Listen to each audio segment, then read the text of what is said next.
Okay, now Mar Gregorios College of Law is happy to have this essential legal awareness lecture series, and I'm lucky to have the first lecture. I'm not making any high claims about my presentation and all. Only to introduce that I'm happy that we could associate with Mar Ivanios College, where I have my alma mater, and especially with the Reverend Dr. Gigi Thomas and Dr. Gigimon Thomas, my colleagues, and young friend Minto John. Now, the topic is of a very relevant topic. Actually is a full paper for the law students on human rights, but we are not going to that extent. I'll try to complete my presentation in a period of 1 hour, then followed by open forum for discussion. Now, any discussion on law or even human rights should start with the basic idea of the origin of state, how state originate, how the governments, in the customary sense, in the political science, you use the word governments, how governments originate. So there is a theory on this. This is developed by Adam Smith. We consider him as the father of economics. He identified 4 stages theories, a theory of society. 4 stages theory of society, starting with hunting, pasturage, agriculture, and commerce. I will elaborate one after another. So the first one is a hunting stage. The people used to move from one place to another. They hunt animals. So there was no question of economics because there was no question of private property. If you can catch an animal of your choice, you can have it. No one is going to challenge you or interfere on your freedom to select an animal. So there need not be any regulating body or government. So the first stage, there was no element of government in the society, if at all I could use the word society. And during the second stage, the pasture or sheep rearing was one. There the problem was that you have to protect your animal, sheep and cow. There the rule was actually might is right, or it is a terminology, rule of the thumb. These 2 words do have significance even today.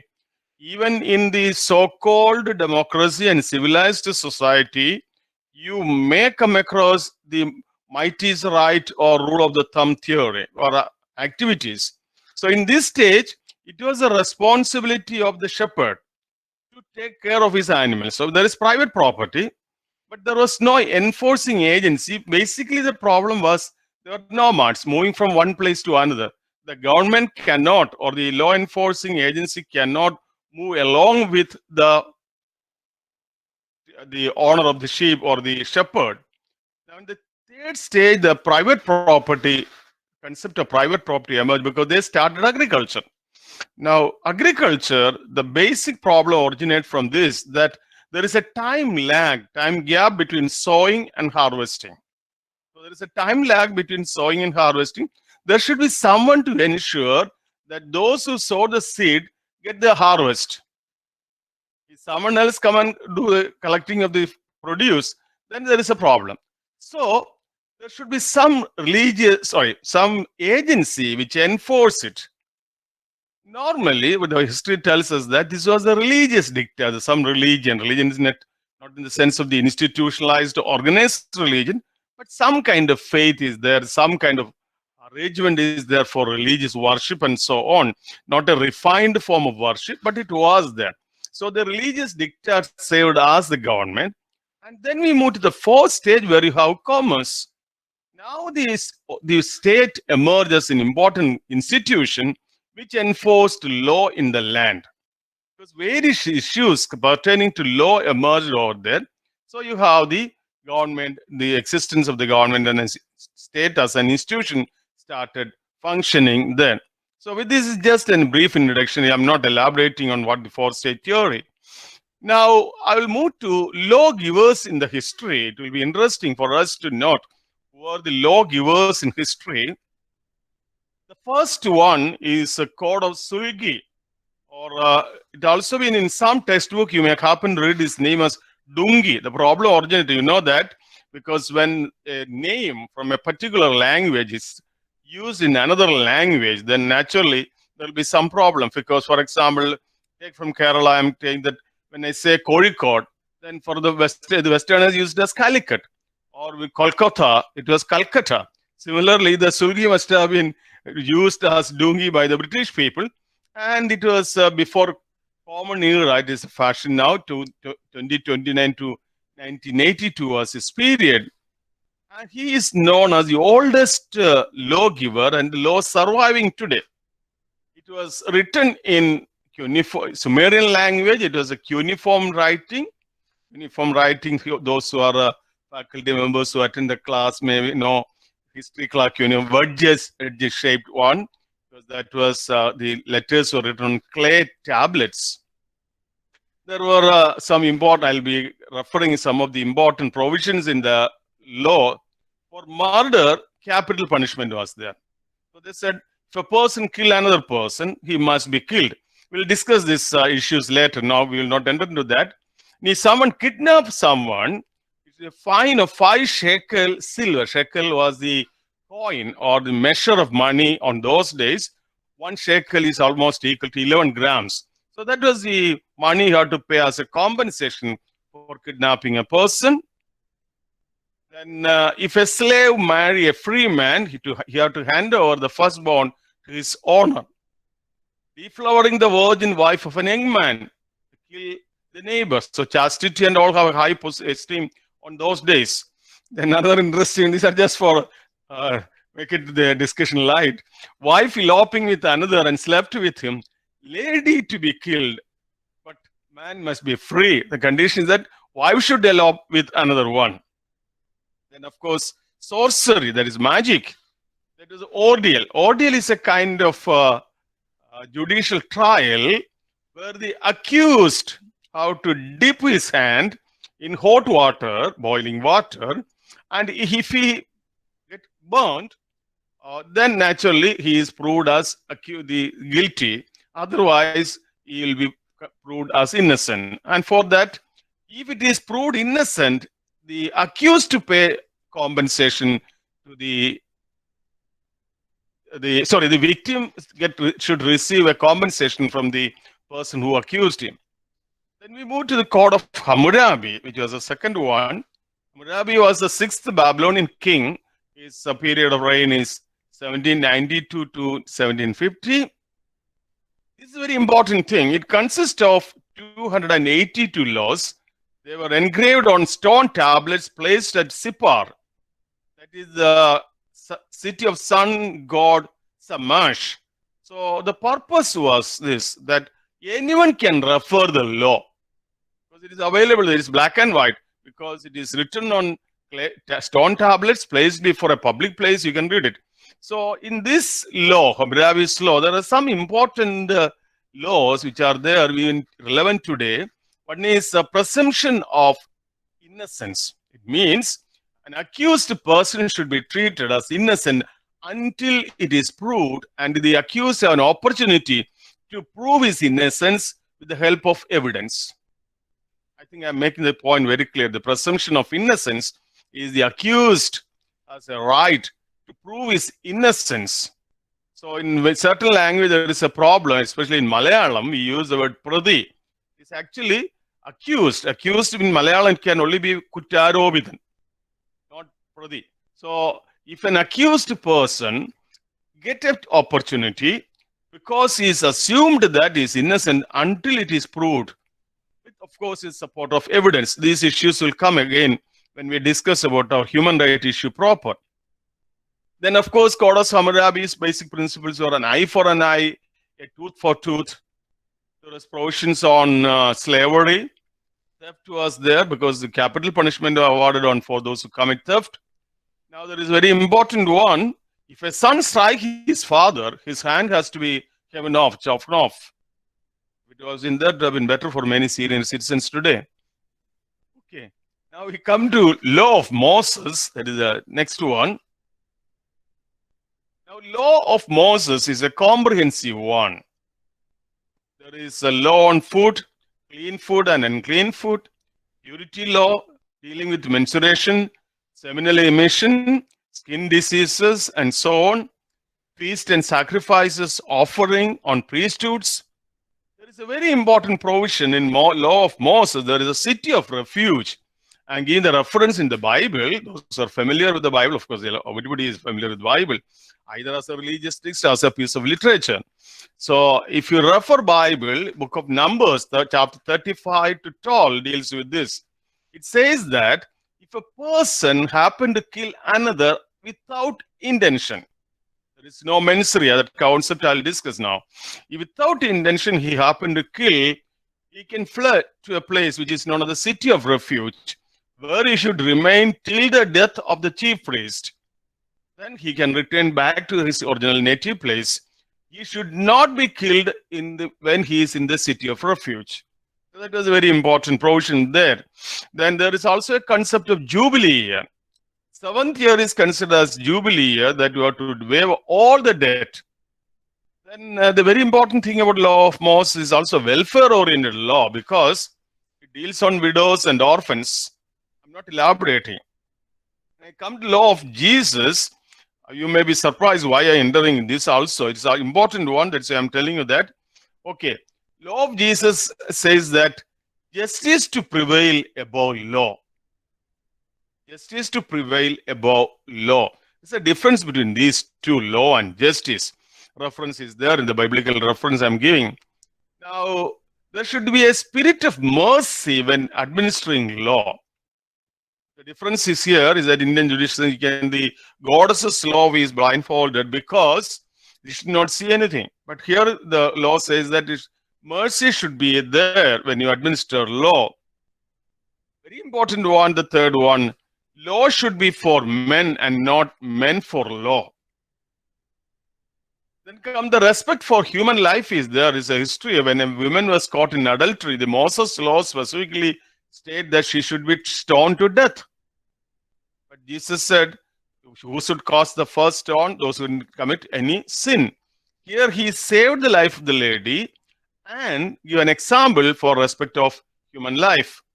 Then the concept of just wage is there. That is, the story goes about a vineyard owner who hired laborers for his vineyard, and he hired them with agreeing that they will pay 1 coin per day. So he started hiring them from 6 o'clock to evening 5 o'clock. And when he distributed the wage, he paid everyone 1 coin. Naturally, those who came in the morning grumbled against it, and the master said, it is my will. But the principle here is that wages paid to a person should be sufficient enough to maintain himself and his family. And the very important law of Jesus Christ through his example is that no one should be belittled before another. None is superior to another. That is the principle of Jesus. Now, you may be surprised that I stop presenting the lawgivers with this. The simple reason is that almost all the countries in the world is following the common law framed by the Britishers. And the British law is based on these laws, which I discuss current now. So that's why I'm not entering on Manusmriti. Manusmriti, there are important laws are there. Chanakya's laws are, the prescriptions are there. I'm not elaborating on that. Now we will have a very short discussion on crime and punishment. What is crime, and then about what is wrong or a crime, all these things. So the concept of wrong, you can, I think you are can see the screen. A violation of a legal right of another. A wrong originates only it violates the legal right of another person. Wrong can be of two types. One is private and the other one is public. Now, distinction between these two is that private wrongs result from violation of private rights or as a consequence of the duty of care. So it's a failure to do something or violating the right of someone's. So the injury sustained by an individual, I'm not talking about physical injury, damage. Injury here refers to damage. And it is a civil. So it can be compensated by compensation or civil redress methods are there. So the examples are torts, breach of contract, all these fall in the category of private wrongs. In customary language, we call it the civil cases. Now, there are public wrongs, violation of public rights and duties which affect the whole community. So that are crimes and misdemeanors. Minor crimes also fall in the category of this one. Now, what is a crime? Crime is an action or omission which constitute an offense and is punishable by law. Very important thing, it should be punishable by law. Every action leads to a punishment only if it is within the prescribed framework of the law. Violation, of course. So the important thing you have to remember here is that the offender has to be convicted by a court. People cannot inflict punishment on people. That we'll discuss later when we discuss about human rights and the police atrocities and so on. A person cannot take law in his own hand. Very recently, we had a case against a man a YouTuber, he abused someone and they handled him. And the public opinion in Kerala, I don't know what was the opinion outside Kerala, was in favor of the action of the ladies. And if you are asked me what is my personal opinion, I said it was not the right thing because the law should take its own course of action. But we call it as rule of law. So an action that's deemed injurious to public welfare and is legally punished, prohibited. So of course we call it as crime and offenses interchangeably.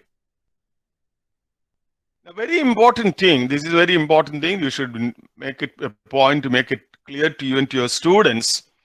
It is a duty of the state to protect its citizens and others from crimes. It's not only for citizens, but for others who are within the territory of your land. It is a bound duty of the government to protect the interest, protect the people in the country. Either it may be citizens, visitors, or tourists, or even stateless people. I'm not entering into all such areas because of the new citizen registry and all this created a lot of problem in the country that I'm not. So the principle is here, that the blue ink I put it, state is a custodian of law and order in the society. The state should take care of the welfare of the people. Now, to make a crime, that is the fundamental concepts are the elements of crime. There should be a human being. There should be a mens rea, it's a Latin word, guilty intention. Then, or illegal act is actors, or an omission and injury to another human being, real or presumed. So that's why we have the idea that there should be a human being, there should be a guilty intention. The recent verdict on Babri Masjid, actually take this shield. I am not evaluating the judgment, but they said that those who instigated had no intention.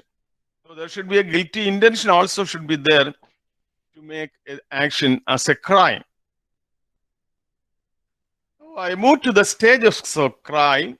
There are three important stages. One is intention, then preparation, and the third one is attempt and accomplishment. There may be case of failed attempt also, that is also punishment. So I said first is have an intention, then preparation for the crime, then attempt and the accomplishment of the crime or the commission of the crime. Now, in India, you come across criminal law. Criminal law, Indian Penal Code is an act which is used there, which was published in or enacted, not published, I should say the right word, enacted in 1860 during the British reign, and the CRPC, Criminal Procedure Code, 1973. That's in movies and all, the hero may cite that I'll take that IPC number, so on and so on. That IPC refers to actually the one which is in 1860, which is applicable throughout to India, except formerly it was not applicable to Jammu and Kashmir. Now it is also applicable to Jammu and Kashmir. Now I'll have a few sentences on civil wrongs or tort. previously mentioned that a civil wrong or a wrong is a cause of action under the law of the governing body. That is tort, breach of contract, breach of trust. A civil wrong involving a private party repressible by monetary compensation. If it is a civil wrong that can be compensated by monetary compensation. In some countries, even criminal cases can be commuted or compensated with money that is known as blood money, especially in where there is Muslim law, Shariat law is applicable. There is a provision. If someone raises a question, we may discuss that. Now, I am not elaborating on that particular point. There can be different kind of torts, intentional tort, negligence tort, and strict liability. That is, a person who is entrusted with the responsibility, he allows someone to operate something, a machine, whatever it may be. If something happens to that, he or the owner have the liability. That is known as strict liability. I think I'm not boring you. I'll move to the theories of punishment. Then we move to our topic for the day, that is human rights. There are 6 important theories in punishment. That is deterrent theory, preventive theory, retributive theory, reformative theory, expiatory theory, and multiple approach theory. We have very brief explanation on this. The deterrent theory is to keep a deterrent. So that's hello. Is it okay? Yes, sir. Continue. Okay. So I do not punish you for stealing the ship, but so that the ship may not be stolen. That is the central idea. It says that it should be a deterrent to others.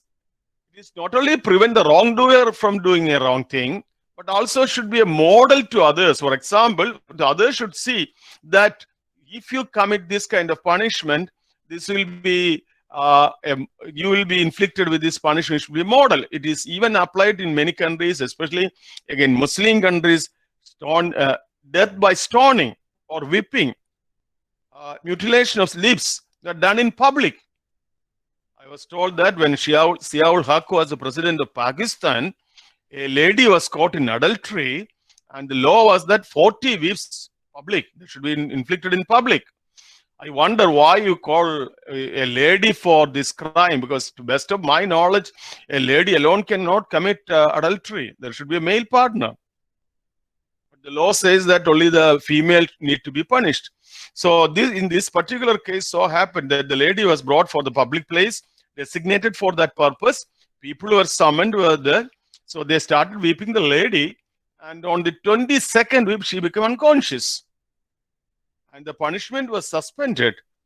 And the remaining 18 lashes were done on the next day. And this is, I'm not entering into the controversial part of it. This kind of punishment say that this will be a model for others. Now, this is a personal opinion. Some of you may disagree with me. Even student experts in law will be attending the class. And my colleagues are also attending the class. But remember, when a person commits a crime, he is not referring your law books. He is in a particular mental state. So he is not worried about the punishment. That's all secondary for him when he commits the crime. So this is a very controversial thing. Many people disagree with my observation. Anyway, these are there. And this is the deterrent theory. The second one is preventive theory. To prevent from future committing further such crimes. It's a very controversial theory because in India, the definition of minor, you may remember the Nirbhaya case, one of the culprit was a minor, but he committed an action of a major. But he could not be punished because he is a minor. It's a very controversial one. So the idea is that you should give a chance, without giving a chance to reform, the offender should be punished. So that is to prevent from, so to keep them behind the bars, or in the extreme case, execute them. Very often you hear this hue and cry from the public that these kind of offenders, rapists, should be killed immediately, castrated. All these arguments are supportive of the preventive theory. Then the retributive theory, that you have to compensate for it. tooth for a tooth, an eye for an eye. So it is actually a legal sanction for vengeance and retaliation. So in modern times, there are very few countries which have this retributive theory practiced. This is a very important one. Reformative theory, though nothing to do with serious crimes, but we all being the in this teaching fraternity. Remember, if you adopt this reformative theory in your classroom and in enforcing discipline, I can vouch to you that wonders will happen in your campus. Always remember the dictum of Mahatma Gandhi: condemn the sin, not the sinner. Reform is possible. It is possible to reform people. So this is the very important concept in modern idea, to reform the criminal, so-called criminal. Of course, people do have difference of opinion. They say that these kind of people should not be there. In Kerala, there is a very famous case, the Soumya murder case, where Govindachami is a notorious criminal, is in jail, and then people say that he's enjoying his life in jail. He's sentenced for life imprisonment. But there is always possibility for reforming people. So that is a reformative theory.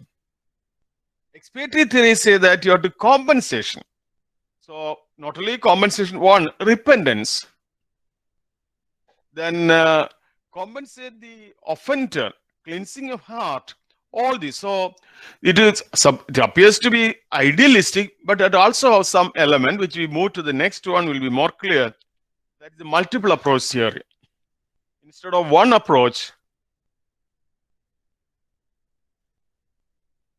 a judicious combination of theories will help. There is a very famous statement of Justice V.R. Krishna here, former Supreme Court judge and former minister in Kerala also. If the potentials of prison person are unfolded, a robber may become a Valmiki and a sinner may become a saint. It's also applicable in your classrooms. Now in India, I'll just have one or two slides on that and then I move to the main topic, don't worry. That is a punishment. In India, the punishment is prescribed in the Indian Penal Code, sections 53 to 75, chapter 3, death punishment, capital punishment, followed by, or the other one not followed by. Then second is imprisonment for life. And of course, there is a lot of confusion. There is a misunderstanding about people about life imprisonment. Life imprisonment means life for life. The Supreme Court has clarified it very clearly. But the state is empowered to give exemptions to the persons in the jail and release them. Then imprisonment for various period. There are two kinds of imprisonment. One is rigorous imprisonment, where you have to do hard labor during your jail term. And the other one is simple imprisonment, where the hard labor is optional for you. But either case, rigorous or simple, if you opt for labor, you will be compensated. You will be paid for that, not at the market rate, but a nominal rate will be there. Then forfeiture of property is another punishment in India. Then imposing fine. Apart from that, in section 73 and 74, it is also part of 73, there is a provision for solitary confinement. A person should be kept in jail, not in company with anyone. It's a solitary confinement. That is a very, very, very severe punishment. I have no time to elaborate on all these my issues. Now I move to human rights. Human rights are rights inherent to all human beings.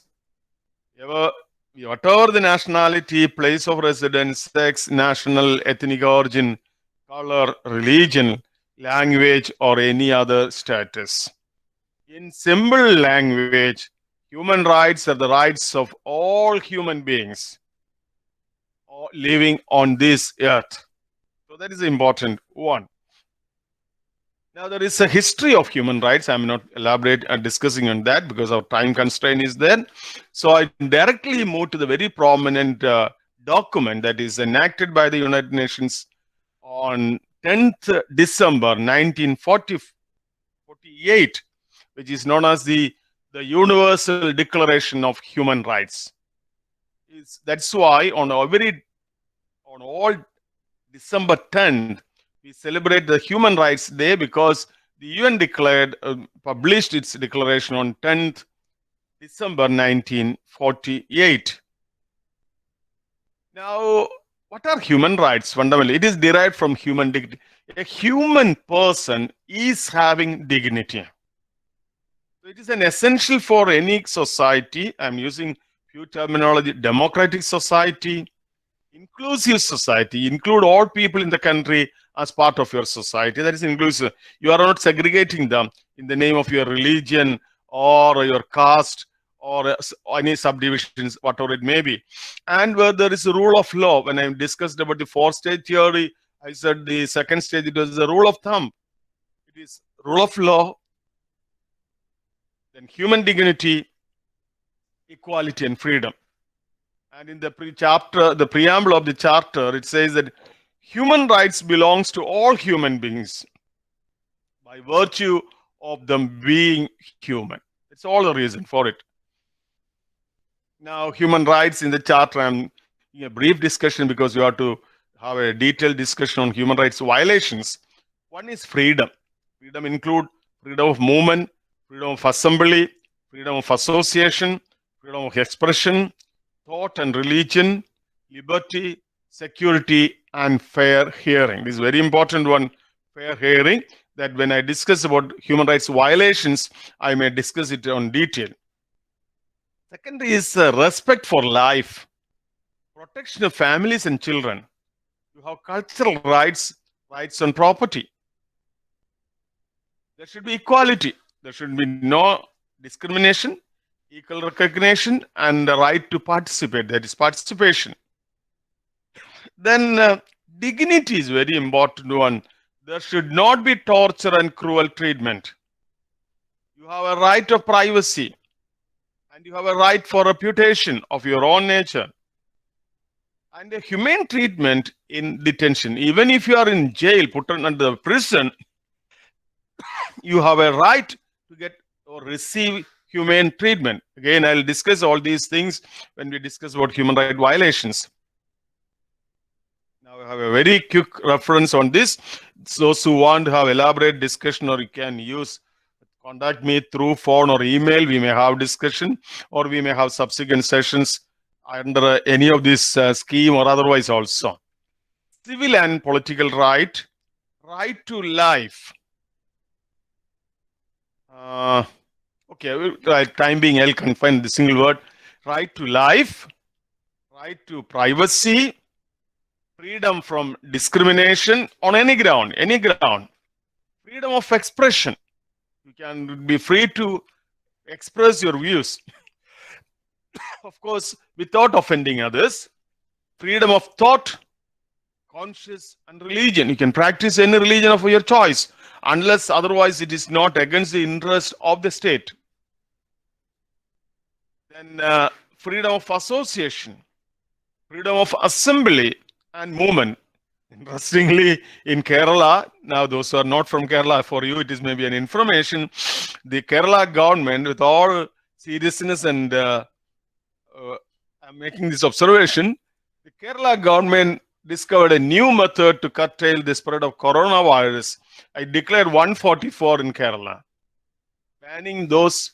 If you assemble more than 5 persons assemble in any place, they will be arrested under the provisions of this new law enacted to curtail the spread of the disease.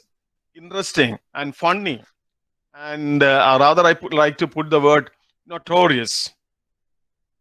A medical problem is now turned to be a law and order problem in Kerala. In some other part of the country, I'm not aware, but at least in Kerala, now a health problem is a medical problem, is now is a law and order problem. Anyway, so freedom of movement, assembly, freedom from torture, cruel, inhuman, and degrading treatment, right to liberty and security, freedom from slavery, right to a fair hearing, rights in criminal proceedings. This point I'll discuss when we discuss about human rights violations. Right to form and join in a trade union. You have cultural rights. Your culture can be preserved or should be preserved. There should be protection of families and children. Right to an adequate standard of living.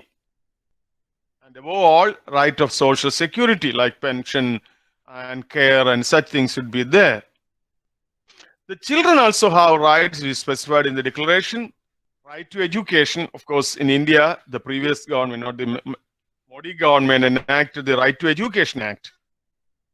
Right to education, right to protection from exploitation, right to development, right to name and nationality. You have a right to take a name. It may be news for you. There are in some part of the country, some people are not allowed to take certain name. That is reserved for someone else. So, right to survival, right to protection, right to development, and right to participation. It also provides for the right of the indigenous people, aborigines, to right to promote and develop and maintain their institutional structures, right to promote their distinctive culture, customs, to promote spirituality of their own. Spirituality is a word to be discussed in totally in a different way. Spirituality is the view of a person regarding his spiritual life. It's not within a framework of a prescribed norm. Similarly, you have a right to promote traditions, procedures, practices. Of course, if it is not against the general principle of the country, even if there is some judicial system within this indigenous people, like the Gotra Sabha and so on, they can continue to have it. They should be provided. It's not like what you have in the Haryana, the Knap Panchayat. It's not that. The other one, of the tribal people. And it will be, of course, within the national human standards. Now, the next part of our topic is what is about Indian Constitution. Indian Constitution provides for human rights, that is dealing with Article 14 to 32. Article 14 to 32, I am not elaborating on that because that itself takes at least a 5-year class. Article 14 to 32, the fundamental rights enshrined in the Indian Constitution. I am sure some of my audience are definitely political science scholars. You know that the Indian Constitution is of par excellence than any of Constitution because it provides for everything. And the fundamental right Indian Constitution, Article 14 to 32. I'm not elaborating on that. Now, this portion which I'm discussing, you will not come across in any textbook. This is my personal view. You can challenge me, you can scold me, or you can do anything on me. But I have to say this. All this discussion on human rights confined to human beings who are in the world, not in the world, who are in the land. But there are human beings in the womb of the mother or mothers. So that is why I introduced this particular topic. We can have a detailed discussion. Those who want to register their difference in opinion can do it. My question is there is any human right for the unborn? Those who are in the womb of the mother, enjoying all the protection in the amniotic sac of the mother, having sufficient food, which is enjoying through the umbilical cord. Does the child has a right, or that child can be killed or not? Some shocking figures I'm sharing with you with all responsibility. You can Google and check it. If the figures are artificial or a created one, you can Google and see. I'm using the word induced abortion. When a child is conceived in the womb of a mother, there is a very, very remote possibility for a normal abortion. Very, very remote possibility. I'm not saying that it's there. But what is happening in the world is that in a year, figures, why I put a vague figure 40 to 50, because you cannot get proper statistics. There are 40 to 50 million children are killed in the womb of the mother in the name of abortion. In India, we had a very funny terminology which is known as the MTP, medical termination of pregnancy. I wonder who coined this word. Why should you terminate pregnancy? If there is a pregnancy, that will be naturally terminated at the 9th plus months. Anyway, in the world, 40 to 50 million children are killed every year. And in India, 60 million children are killed every year. The global figures is 1,25,000 children are killed every day in the womb of the mothers, either in the hospital or in an abortion clinic or in a primitive center which adopt primitive methods. That is, in India, 43,000 children are killed in a day as they have no right to survive. Very important question. And we make a lot of issue on other kinds of death, but none is there to speak for them. There is a beautiful YouTube presentation available. Those who could see it, you can see it. But I caution you that should have sufficient mental capacity. That means you should be bold enough to see the entire one. Then only you should open it, or you can see in the presence of someone else also, and definitely not in front of a minor. The silent scream. You search for silent scream. You can see how brutally they are performing abortions in hospitals or anywhere. Now, the abortion rate is 28 globally. That is, for every 1,000 pregnancy, 28 is aborted.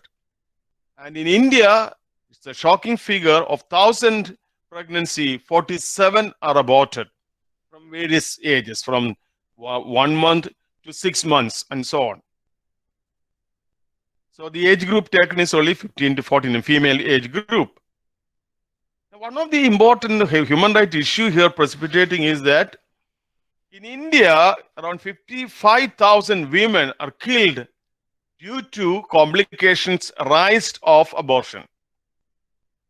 Either in a recognized abortion center or in any other place where it is done, adopted some primitive methods. But 55,000 women are killed every year due to this. And 5 million women are hospitalized due to complications on these kind of what is called as abortion. Now, I also introduce another one. This may not, you not come across in textbooks. Rights of the dead and the relatives. Does a dead person have a right to have a decent burial? During this COVID pandemic, you happen to see the way they buried dead bodies and misconception on infection, many other things, fear psychosis created by the media, the government machinery and so on. So that is very important one. It is a right of a human being to get a reasonably good funeral. A respect with body buried with respect is very important one. Now, those who are outside Kerala should excuse me when I introduce this. There is a two church groups in Kerala, Orthodox and Jacobite. There is a street fight among the ownership of cemetery and church. There also, it saw things happen that they are not buried properly. And of course, the liturgical funeral is also an issue. I'm not elaborating on that. So with this, I complete my human rights issue. I move to the human rights violation. I'll to speed up to cope with the timing. One is police and security forces abuses. One is extrajudicial killing. You come across encounter killing. I'm not elaborating numbering because you are very sure that the number of cases are there.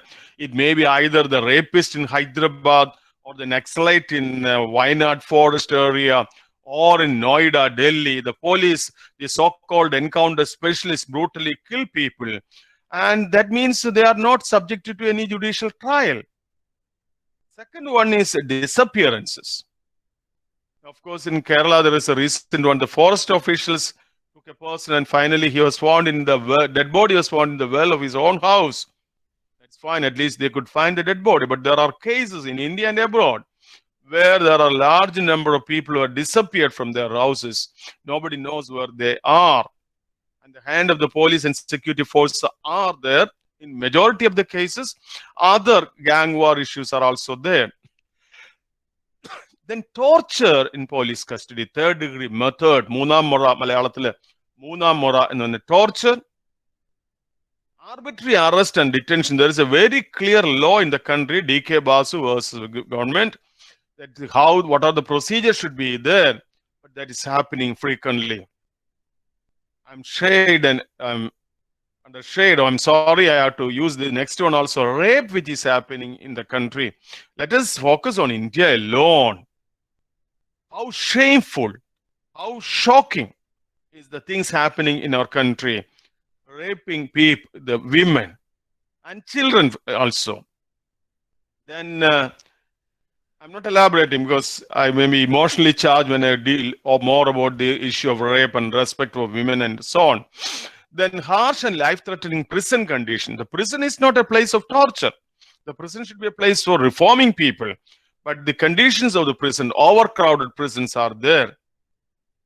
Then another important human rights issue is the lengthy pre-trial detention. A person booked for a crime, the case should be disposed at the earliest. But it so happened that the case are dragged for years together and the person will remain in jail as an under trial. And even if he is found not guilty, because in criminal case, most of the case, the court will say that there is lack of evidence. They are not saying that they are innocent.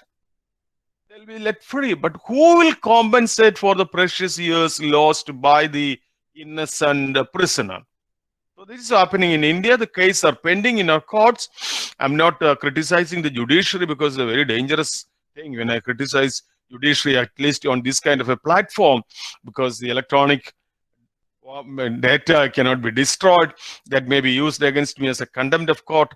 I am not Bhushan like to get excused with 1 rupee. They may do harsh measures on me. So I'm not moving to that. But the judiciary in India is not performing its function properly. I make one blunt statement and move to the next part of it. Forcefully evicting people from their own homes for various reasons, either for development purpose, either on security reasons, and so on. Then contaminating water by the industrial houses, industries, and other areas is very important one. Then failure to ensure a minimum and sufficient wage for a decent living. This is not only in villages, even in the cities. I'm told that in the techno parks in the country, the IT hubs, there are people who are serving there with a meager salary of 5,000 to 7,000 rupees per month.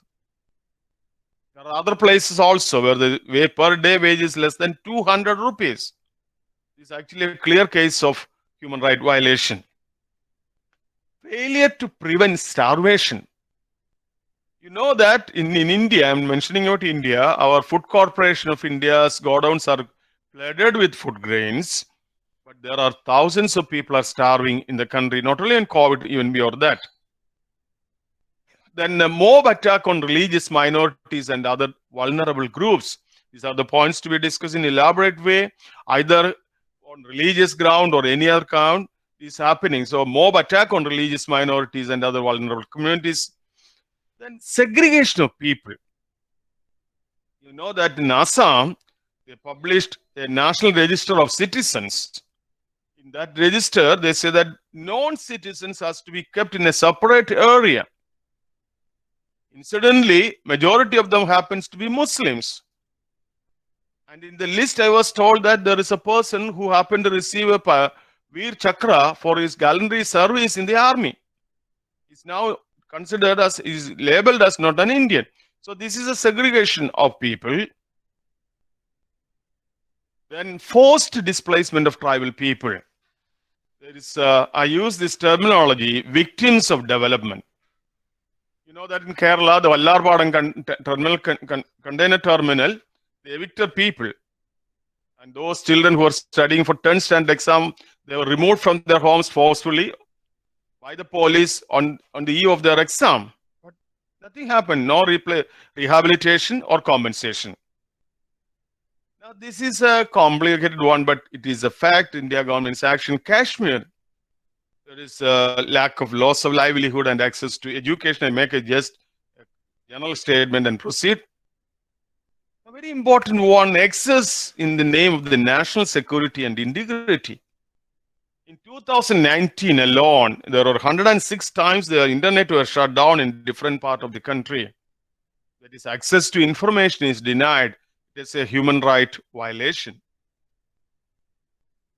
Very interesting thing, you have to note that during the human right violation, what happened during the lockdown, the prime minister of a country says that within 24, you should remain there as where you were.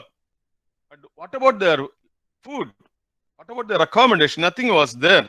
Without providing any prior arrangement for shelter, food, and other necessary items, they were held in one place.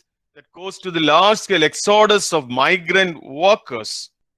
It's a very important one because it is the obligation of the government to provide for the people livelihood. It was not done it there. I'm substantiating my argument with this. Article 21 of the Indian Constitution, no person should be deprived of his life except according to the procedure established by law. The point which is that the so-called encounter, killing, all are violation. Above that is a very important verdict. It's a very important one. It was in Olga Tellis versus Bombay Municipal Corporation, 1985 case. It is also known as Pavement Dellis case. The Supreme Court of India categorically stated that right to life include right to livelihood. I may elaborate on this particular case. I'm interested in that. My students used to complain about me saying that whenever I take a class, I used to narrate at least one Pune story because I had my college education at Pune and spent a substantial period of my life at Pune. So I am familiar with the Pune, Bombay area. Now, this case is this. In 1983, I think it is year month, there was a chief minister known as A.R. Anthule. He found that these permanent dwellers are a nuisance. So he decided to evict them. He hired vehicles on a day which was heavily pouring, monsoon season was there, and dumped them far off place in Andhra Pradesh without the consent of either the consent of the Andhra Pradesh government. Those days, the Andhra Pradesh, and of course, Telangana and Andhra Pradesh. The case was taken by Olga Tellis. Is a social activist. She filed a case in the High Court and for subsequently the Supreme Court. And the Supreme Court said, right to life, the Constitution Article 21 says that there is right to life that also include right to livelihood. If you deprive the livelihood of someone, it is actually depriving the life of a person. It's a very established principle. Almost all the countries in the world accept this principle. So then during the lockdown, it is clear violation of Article 21. Fundamental thing is that though the Disaster Management Act doesn't as issued, but that doesn't include this kind of thing. So that's why the UN Secretary General Guterres said that Corona pandemic must not be used as a pretext for authoritarian states to trample on individual human rights or repress free flow of information. So that's what happened during the corona virus and the lockdown.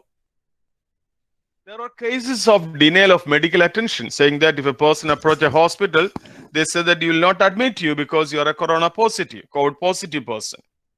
There are cases where the pregnant woman lady has to move from one hospital to another, and after the 5th hospital, she gave birth to a still baby. So such issues are there. Denial of medical attention on various grounds, saying that the state border issues were there. Unfortunately, the state judiciary was also empathetic to the plight of the people. Our court failed to interfere in the plight of the workers because many workers walking hundreds of kilometers to get back to their own hometown and the death which took place. I'm saying that accidents and even the train running over them. There were many public interest litigations were filed, but it didn't yielded any result. With shame, I make this court. On 7th April 2020, responding to a submission that the central government pay workers, Chief Justice S.A. Bobde ask the lawyer why the workers need money when they are being fed, failing to acknowledge that people need more than just food to survive. Look, it happened on 7th April 2020, where the Chief Justice of a country make a statement, when you are provided with meager food, that's enough. It's a clear case of human right violation.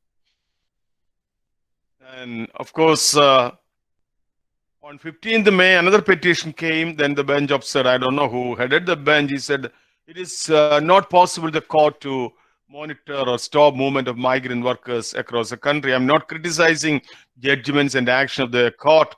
You know that how quick the Supreme Court and High Courts used to react when the interest of some affluent person is affected, a film actor or a politician, the action will be very quick. But the court was not doing it. There are now, apart from the emotional argument part, there are two important agencies in India. There is the National Human Rights Commission that was established in 1993, 12th October, and that is based on the Protection of Human Rights Act 1993. Also, we have in the state governments, also you have human rights commissions. That state human rights commission, they enjoy judicial power, and of course, they do something, but of course, limitations are there. Now, I wind up my presentation over here. What I was trying to do in the last 1 hour, I know my speed was a bit more.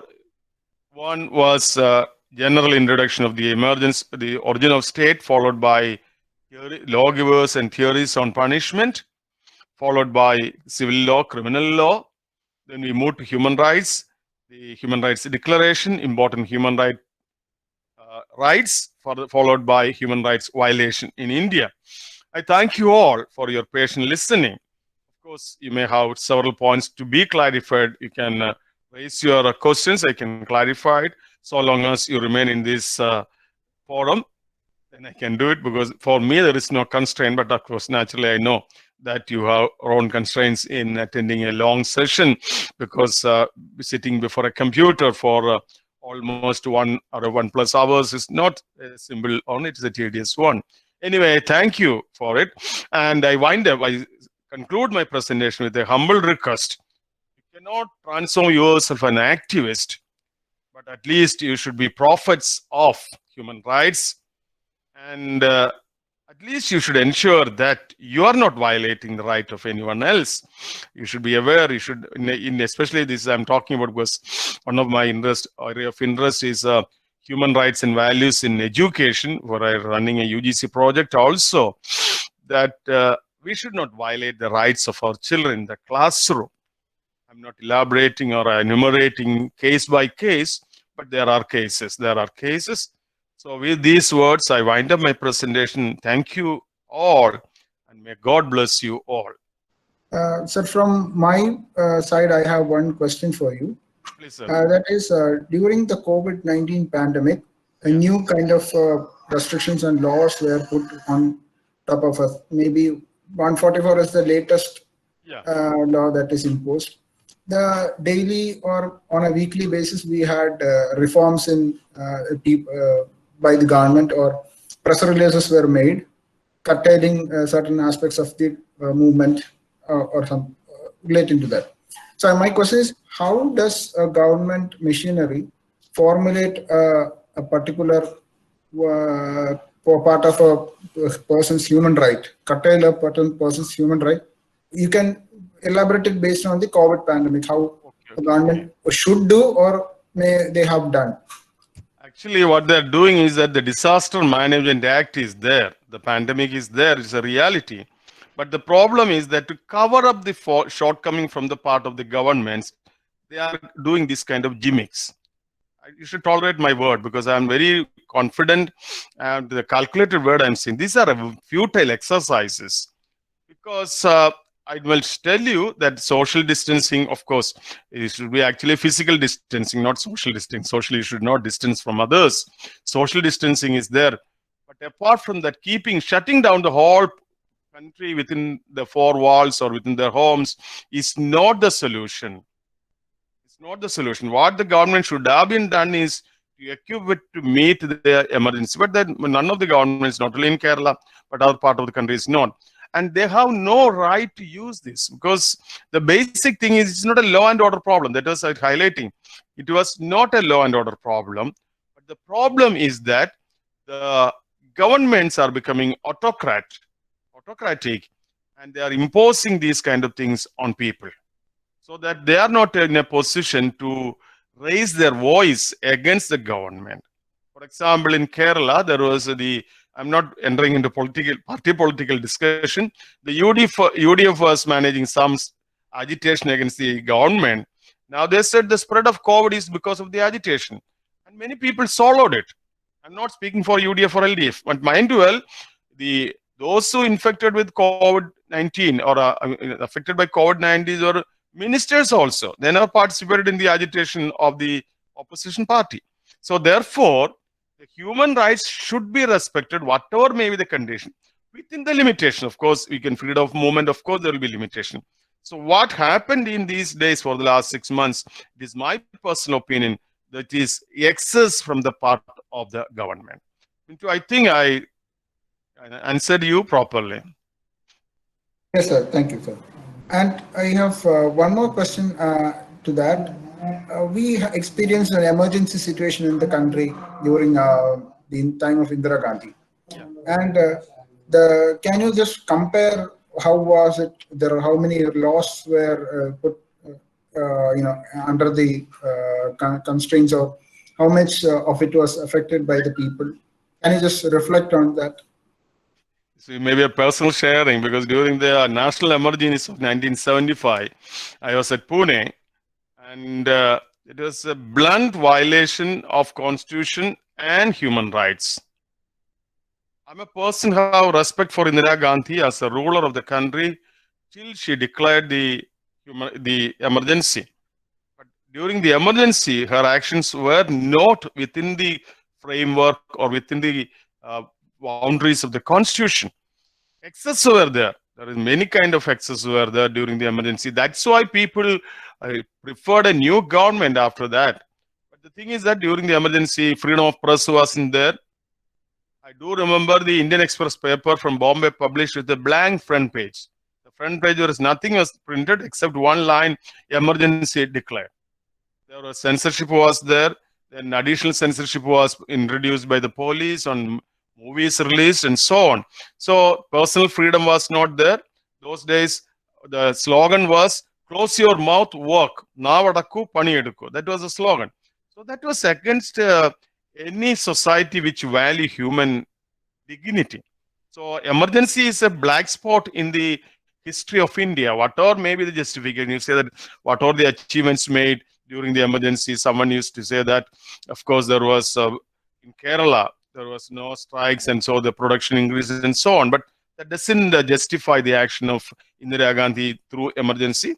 And those days, there was a person named Sanjay Gandhi. Her younger son was an extra constitutional authority.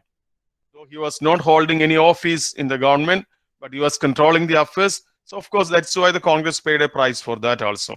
So I make this general conclusion saying that emergency was not in the spirit of the Constitution and against human rights. Thank you, sir. Thank you.